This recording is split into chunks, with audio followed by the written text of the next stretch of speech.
करायचं स्मरण. जय जय रघुवीर समर्थ.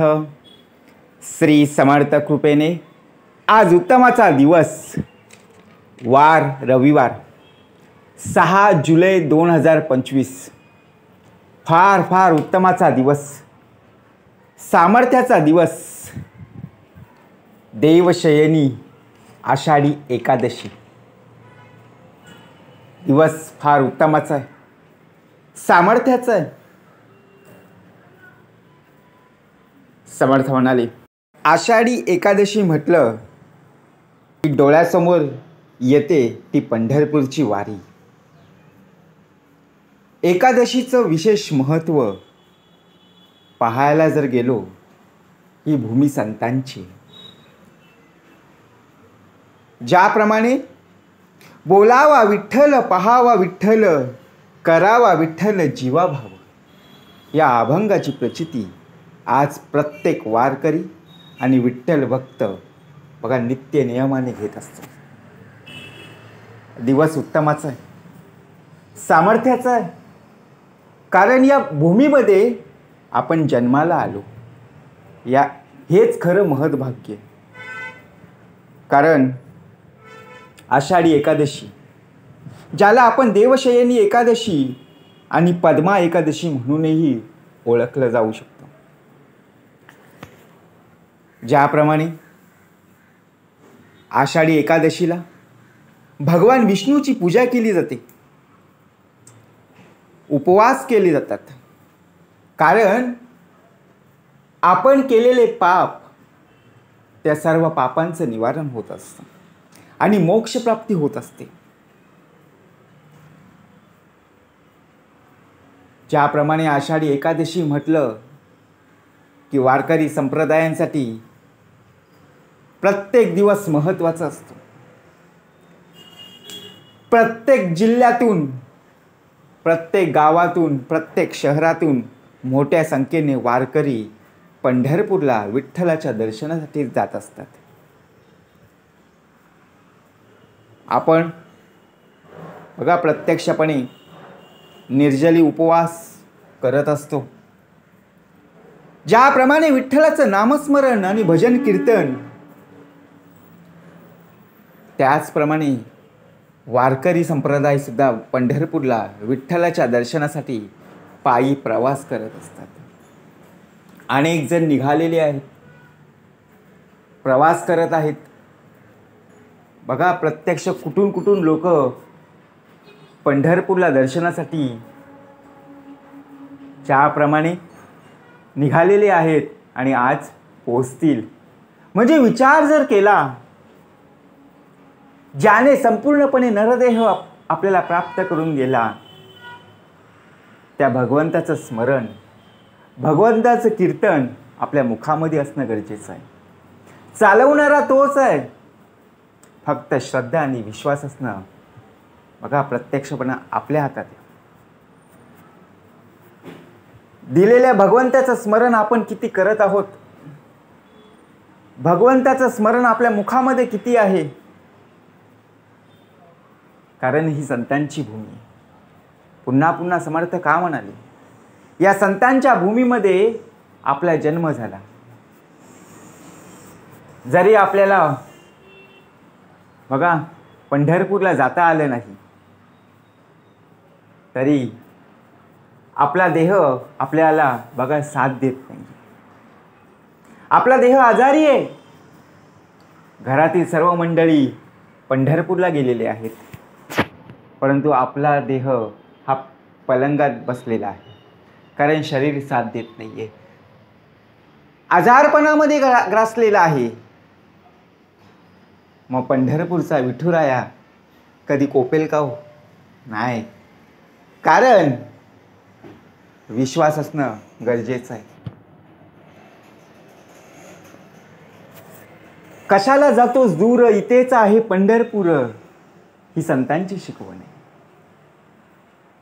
ज्याप्रमाणे आपल्याला एखाद्या कामानिमित्त जरी जाता आलं नाही किंवा आपल्याला शरीर साथ देत नसेल, तर जिथे तू उभा आहेस, जिथे तू बसलेला आहेस, तिथे माझं प्रत्यक्षपणे नामस्मरण चालू ठेव. बघा, भगवंतांनी किती सरळ आणि सोप्या भाषेमध्ये आपल्याला नामस्मरण दिलेलं आहे. त्या भगवंताची जाणीव, त्या भगवंताची ओळख आपल्याला पटावी, त्यासाठी प्रत्यक्षपणे भगवंत आपल्याला सांगत आहे. तुला नाही जमत चालेल, कारण प्रत्यक्षपणे तो दिनाचा दयाळू आहे, मनाचा मवाळू आहे. सर्व लोक तिकडे तीर्थक्षेत्राला निघालेले आहेत. आपण फक्त एवढाच विचार करतो, माझी वारी चुकली, पुढच्या वारीमध्ये मी नक्कीच जाईन, परंतु मला मिळणारं सामर्थ्य. अरे तू जरी या पलंगावर बसलेला असलास किंवा पलंगावर प्रत्यक्षपणे झोपलेला असेल आणि तुला शरीर साथ देत नसेल, कारण आजारपणामध्ये बघा काही वृद्ध व्यक्ती असतात, त्यांना जाता येत नाही, काही लहान मुलं असतात, त्यांच्यामुळे आपल्याला जाता येत नाही, अशी अनेक कारणं असतात. परंतु आपण त्या भगवंताच्या चरणाशी निवेदन ठेवायचं आहे की ज्याप्रमाणे हा नरदेह घरामध्ये आहे, मला तुझ्या दर्शनासाठी येता येणार नाही, परंतु जिथे मी आहे तिथे तुझं नामस्मरण माझ्या मुखामधून करून घे. बघा, प्रत्यक्षपणे मी देवाचा आणि देव माझा, ही भूमिका आपल्यामध्ये असली पाहिजे. कारण दिवस उत्तमाचा आहे. अनेक प्रकारे जर पाहायला गेलो, लाखो लोक तीर्थक्षेत्राला जात असतात, खूप काही गर्दी असते आणि आपल्याला दर्शन सुद्धा करायला मिळत नाही. आपण निघालेलो आहोत, उत्साहाने प्रत्यक्षपणे निघालेलो आहोत, परंतु एवढी प्रचंड गर्दी पाहता आपल्याला तिथे नमस्कार सुद्धा करता आला नाही. आपण कळसाला नमस्कार केला, पण आतील असलेला भगवंत, त्या मंदिरामध्ये असणारा भगवंत आपल्याला पाहायला मिळालं नाही, हे आपण दुर्भाग्य समजतो. मग जरी आपण घरी असलो तरी प्रत्यक्ष आपण डोळ्यासमोर बघा, जी मूर्ती आहे आपल्या डोळ्यासमोर, तो भगवंत आपल्याला पाहायला मिळाला की साक्षात बघा, सद्गुरू साक्षात परब्रह्म तस्मै श्री सद्गुरुवे नमः. अहो, नामस्मरणामध्येच प्रचिती आहे. आपल्याला बघा, प्रत्यक्ष जाता नाही आलं तरी वाईट म्हणू नये, कसा भाग उत्तमाचा दिलेला आहे. ही ओळख आपल्यामध्ये असली पाहिजे. आपल्या शेजारी लोक चाललेत म्हणून आपण सुद्धा चाललेलो आहोत, जाणं गरजेचंच आहे, बरोबर की नाही? परंतु आपण दिखावा म्हणून जर करण्यासाठी जर जात असू तर नाही. भावभक्तीने आणि विश्वासाने नक्कीच आपल्यामध्ये प्रचिती येणं गरजेचं. कारण बघा, प्रत्यक्षात दिवस उत्तमाचा आहे. भाग समर्थांनी कसा उत्तमाचा दिलेला आहे. आषाढी एकादशी म्हणजेच आषाढ महिन्यातील एकादशी तिथी. आषाढ महिन्यात किमान 2 एकादशी असतात, आषाढ शुद्ध एकादशी आणि आषाढ वद्य एकादशी. अशा 2 एकादशी या महिन्यात असतात. आषाढ महिन्यातील शुक्ल पक्षातील एकादशीला देवशयनी आषाढी एकादशी म्हणतात आणि आजचा दिवस धार्मिक आणि आध्यात्मिक दृष्ट्या महत्त्वाचा मानण्यात येतो.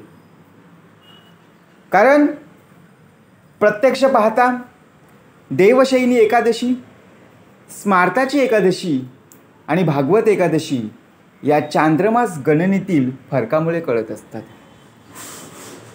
पंढरपूरचा विठुराया हा अवघ्या महाराष्ट्राचं दैवत असून आषाढी एकादशीला इथे वारकऱ्यांचा मोठा मेळा असतो. महाराष्ट्राच्या कानाकोपऱ्यातून ठिकठिकाणाहून लाखो भाविक लोक विठ्ठल नामाचा गजर करीत आषाढी एकादशीला पायी चालत येतात. एवढं भलं मोठं सामर्थ्य असताना सुद्धा प्रत्यक्षात हिलाच तर आषाढी वारी म्हणतात ना. विठ्ठलाचा नामघोष करत करत वारकरी पायी या ठिकाणी अगदी भक्तिभावे येऊन पोहोचतात. लहान लहान मुलंसुद्धा, लहान लहान मुलीसुद्धा बघा प्रत्यक्ष त्या अभंगाने आणि कीर्तनाने तल्लीन होऊन आषाढी एकादशी बघा प्रत्यक्षपणे त्या वारीमध्ये सामील होत असतात. आषाढीला या दिवशी पंढरपुरास बघा ज्या प्रकारे संत गजानन महाराजांची आळंदीहून, ज्ञानेश्वरांची देहूहून आणि संत तुकारामांची त्र्यंबकेश्वरांहून, निवृत्तीनाथांची पैठणहून आणि एकनाथांची प्रत्यक्ष उत्तर भारतातून तर कबीरांची पालखी येत असते. प्रत्येक संत, कारण ही संतांची भूमी, या संतांच्या भूमीमध्ये पुन्हा पुन्हा सांगण्यात आलेलं आहे, या संतांच्या भूमीमध्ये आपण जन्माला आलेलो आहोत.